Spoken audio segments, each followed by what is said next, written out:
Hi guys, what's up and welcome back to my channel. Today I'm going to be doing a non-spoiler review of the new upcoming film, Cherry.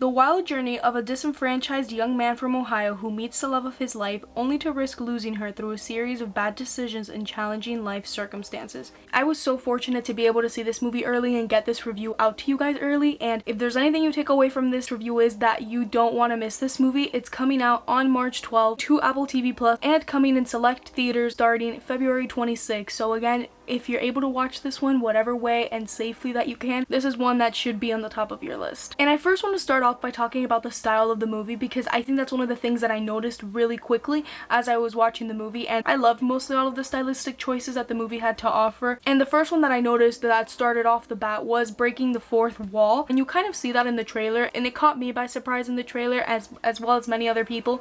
And I was a little bit hesitant when I saw that, hey, they were going to be breaking the fourth wall and it was going to have some narration.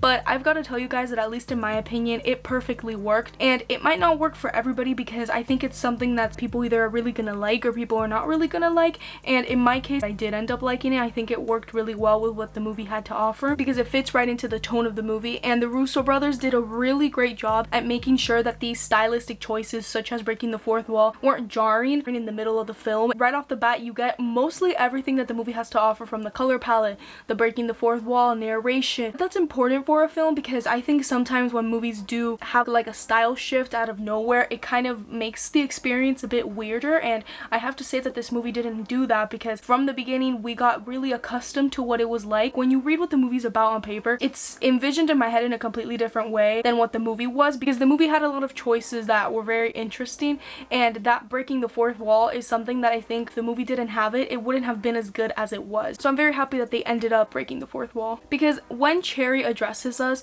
it feels like we're going on this ride with him, and the character of Cherry is in the moment, but at the same time he knows what happens in the future. It's a really cool thing that the movie does where as something's happening, he'll tell you that's how this ended up happening, and you start seeing how everything's gonna pile up to make what the film is. And it also offered some really nice commentary. I really enjoyed the commentary that our main character had to say, because something is happening and I said something in my brain and then he would say the kind of something similar in the movie, and it just made it really fun, and it made the character much more of a character because there were layers to him. You could tell his sense of humor with the commentary, you could also tell the seriousness. It was just really well done. And something that Tom Holland has said in some interviews, and I believe the Russo brothers as well, and is that when they were reading the book that the movie is based on with the same name, Cherry, they loved that Nico Walker was able to just have a really strong voice in the book, and I think that's why they made the choice to go ahead and do narration and break the fourth wall, because I have to agree, the voice is very strong in the film, and like I said, without it, a whole big chunk of it would have been lacking, because we got so much from the narration, from the character addressing us. And this is a really well told story in an interesting perspective because the entire movie is in Cherry's point of view. We never really get any situation from another point of view, and mostly everything that happens, Cherry is in it or Cherry is telling us about it, and it makes it really interesting because nothing could be altered. It's his truth and everything that he has to say about it. And again, it's that point of view that I just really enjoyed about the movie, and an aspect that I'm really happy that they ended up exploring. Even conversations on the phone, you mostly hear it through his perspective. They played a lot into perspective in this movie, and I think it ended up to the film's benefit. Other stylistic choices that were done to the movie were the color palette, and this is where I'm gonna get maybe a little bit nitpicky, but I think the color palette of the film was good. It wasn't anything really bad by all means, and I liked the use of red in it. Red is a color that's very strong in this movie, and I liked the use of that, and I also liked how the color palette switched as he was changing in his life. I love when movies do that, and this movie did that really well. There was like one scene in particular, and this is towards the beginning. It kind of felt like a student film, and not saying that student films are bad. I have made student films myself. It felt like cheap. I don't know how to explain it. It just like, I don't know how to explain it. I guess if you guys watch it, you can see what I mean.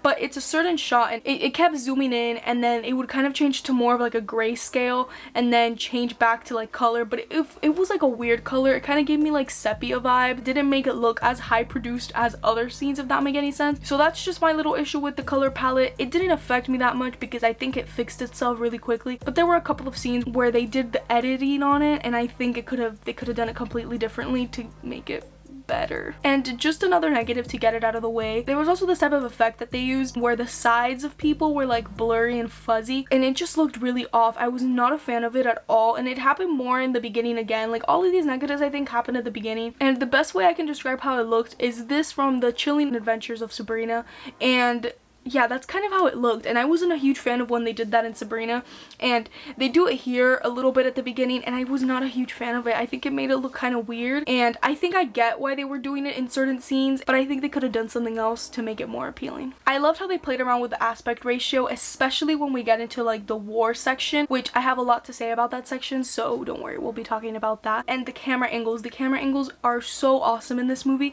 and you could tell that the Russos were very experimental here, and that's awesome because seeing them go from the biggest blockbuster of the world to a film like this where they got to just experiment is awesome. I love when filmmakers are able to do that because it shows their versatility. I'm only familiar with the Russo brothers from Marvel, so seeing them go into this was really surprising, and the fact that they were able to direct such a beautiful film is phenomenal. And the cast and crew did actually say that the movie was a lot of trial and error, and some of the best scenes were actually done on the spot, and some of the camera angles were just made up on the spot. I was able to attend a Zoom webinar Q&A event with the Russo brothers, the writers of Cherry, as well as Ciara Bravo, who is also the star of the film, and she mentioned how there's a scene in the movie where it's like really weird. It's a very weird scene, and it looks really weird, and she said that that wasn't editing, that it was actually because they put a magnifying glass in front of the camera. They just figured that out on the spot, on set, and it worked. And just little moments like that I think make the movie that much better, and I love when movies are able to experiment, because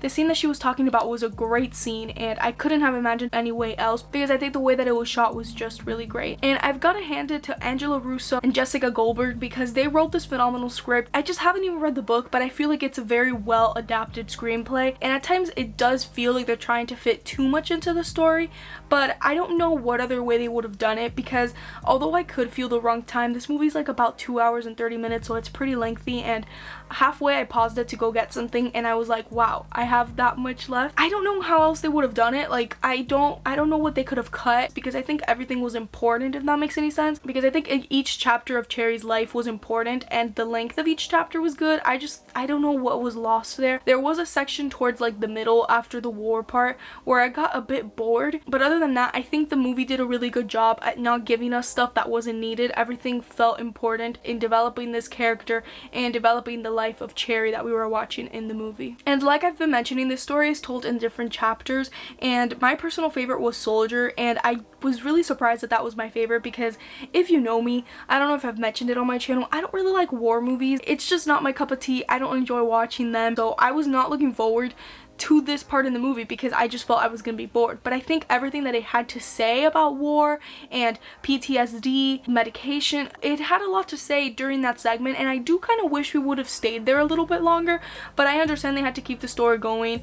And the part that I got a bit bored at was right after the war, when they got to like the drug section and got really heavy on the drug part of his life. And the drug part of his life was very important in the film, don't get me wrong, but I just really liked what they did in Soldier, and I wish we would have kind of gotten that just a little tiny bit more. And I have to talk about the score. I just have to, because it's beautiful, and it's already one of my favorite scores of the year, and it's gonna stay up there. I just know it. Henry Jackman was able to create such an intimate and emotional score, and it's perfect for the movie. It just hits right where it needs to hit, and it's just beautiful. I have no words other than I absolutely love that score. And of course I'm gonna talk about our two main characters, Cherry and Emily, and Cherry is an incredible character, and this is a character to make a story of, and this movie is based on true events because it's based off the book that was written by Nico Walker, aka Cherry, and it's a really interesting story, and you feel for the guy because he's just a guy that wants to keep trying, but he just falls short, and life just kind of crumbles on him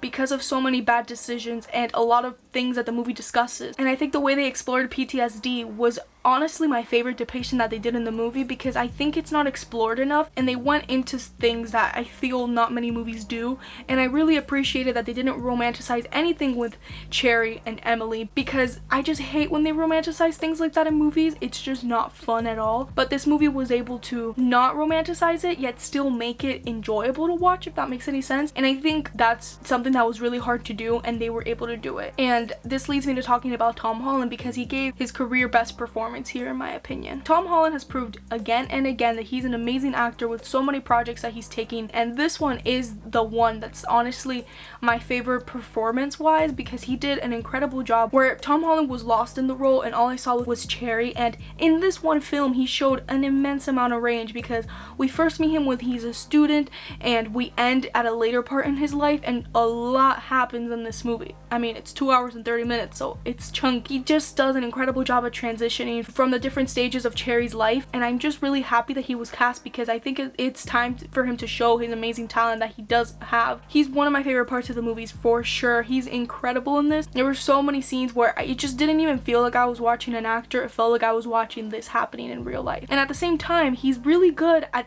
addressing the camera, because Cherry, although he has a lot of flaws and has a lot of bad things going on, he's still a funny character sometimes, which is what I was saying with the commentary, and I owe that all to Tom Holland. Not many actors can do that, where in one movie you have a super serious tone but you're able to kind of give it some charm, and he was able to do that perfectly. I really loved his performance, and if anything in this movie gets nominated for the Academy Awards, I think what it could be nominated in is Best Actor, because the acting here was phenomenal. And I also have to talk about Ciara Bravo because I don't hear a lot about her, but she's incredible in this movie as Emily, and Emily is a character that I didn't know we were gonna go deep in, and of course we don't go as deep as we do with Cherry because, like I said, it's almost everything is from his point of view, so it's hard to kind of get into her character, but I think they did enough for the movie, and Ciara Bravo is again phenomenal, and her and Tom Holland both work really well off each other. It's just like both of them were phenomenal. I just didn't feel like I was watching characters. It felt like I was watching real people, and the ending was just amazing.